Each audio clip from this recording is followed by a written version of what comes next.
none of the solutions will be simple. Every solution has an impact on someone else. You're going to use these materials to make a plan and to recommend improvements to the city. What can we do? We can't hold Denver Water accountable because once the water... First you need to know what you're going to do, then you need to take action. It makes me feel really good about myself because I feel I'm giving back something to the world to help our environment. Hi, my name is Chris DeNiro, and I've been involved with Earth Force since I was 13. Over the past few years, I've seen Earth Force grow into something that I'm really proud of. Earth Force is a national organization that helps kids improve the environment by getting involved in their communities. There are lots of us who see what's been happening to the planet, and we know we can make a difference, right here in our neighborhoods, working on things that are important to us, like Restore a pond. Create a carpool program. Reduce air pollution. Protect wildlife habitats. Propose a noise reduction plan. Plan for wetlands preservation. Meet with city government. Change energy consumption. Work with town planners. Help restore water quality. A lot of people want to help the environment, but they don't always know where to begin. This video will show you some kids from around the country using an Earth Force program called CAPS. They use CAPS to tackle environmental problems in their communities that they really care about and are important to the community. CAPS is short for Community Action and Problem Solving because that's what we do.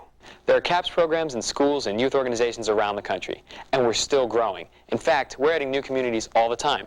In this video, we'll be spending most of our time with the 7th grade class from Cole Middle School in Denver, Colorado, as they go through the steps needed to solve a big problem in their neighborhood.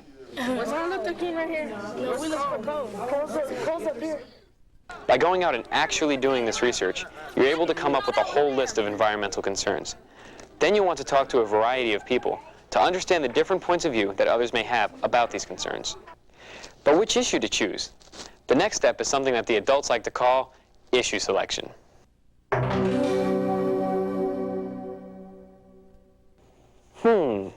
Which problem to work on? This is your first major decision. How are you going to narrow down your list to 1 or 2 things that you think are doable? Well, let's say you need to buy some new jeans, and there are so many different kinds to choose from. You'll probably consider things like style, comfort, brand, and of course price. Those are the criteria for your choice. But when you work on a group project, everyone has to agree on what the criteria are for their selection.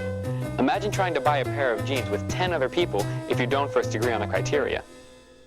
After the students at Cole Middle School had conducted their community inventory, they decided to work on the quality of their drinking water. It was an issue that affected everybody, it was serious, and they definitely thought that they could accomplish something. My bathroom water tastes better than my kitchen water. But in order to work on it, they had to narrow down the size of the problem. So they continued to do more research.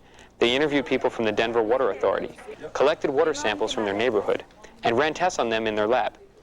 What they discovered in the lab was pretty amazing. While they were trying to find out why their water tasted so funny, they discovered that the content of the lead in the water coming from their sinks was way higher than the amount of lead in the rest of Denver. We took samples and the city's water is 12 and ours is 20. They finally had identified their problem, so they named their project, If the Water is Nasty, Fix It. Okay, great, we're finally onto the fix it part. Or are we? To fix a problem, you need to figure out where the problem came from in the first place. Do people even know about this problem?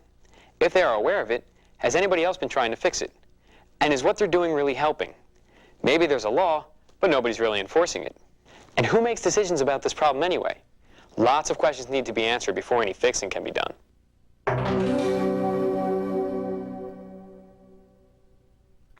Whoa, what are all those words? The police are going to practice in my community? Oh, I get it. It's like this. Policies are basically rules. Like if your school has a rule that says students have to wear uniforms. Practices are what people actually do when they have a choice.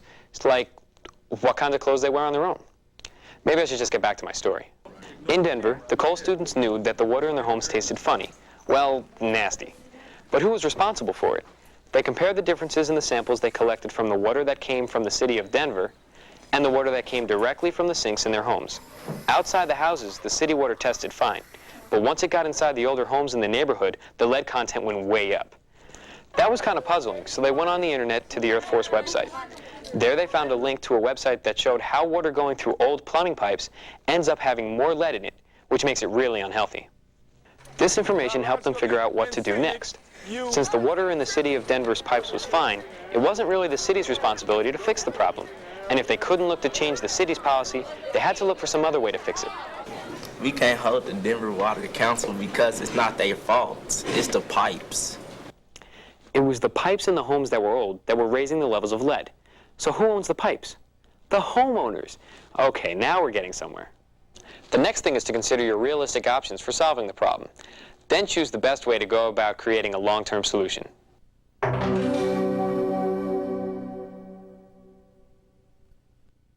Okay, the Denver students realized that one solution would be to change all the pipes in the homes.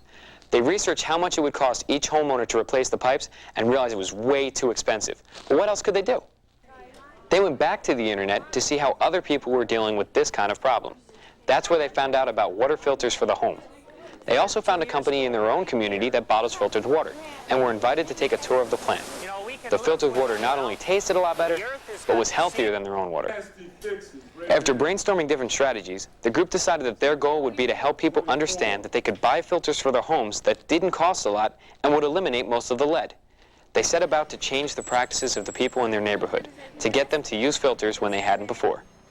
It was really important to the kids in Denver that they come up with a long-term solution, some action that would make things better for a long time, not just a quick fix. Sometimes the only way to do that is to change people's habits. It might not be easy, but it's what you have to do if you want to make your solutions last.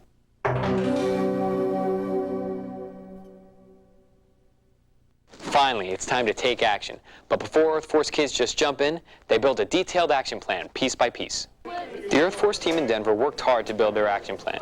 They divided everything into tasks and decided who was going to do what. Then they made a schedule that they would follow in order to get everything done before the end of the school year. When they were satisfied with their plan, they put it into action. Using their maps, they divided the neighborhood up into sections. They assigned teams to go door to door to see if people in their neighborhood were interested in knowing more about water filters and maybe having a water filter installed in their homes. Water filter in your house? Sure, I would be. For those that wanted filters, the students went back and helped to install them.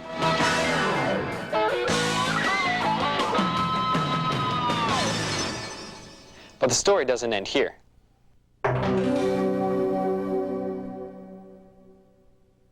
It's time to celebrate. Beat it up, beat it up, don't hurt it up, beat it up, beat it up, so get out of me, beat it up, beat it up, yo, clean it up, clean it up, clean it up, yo, yo.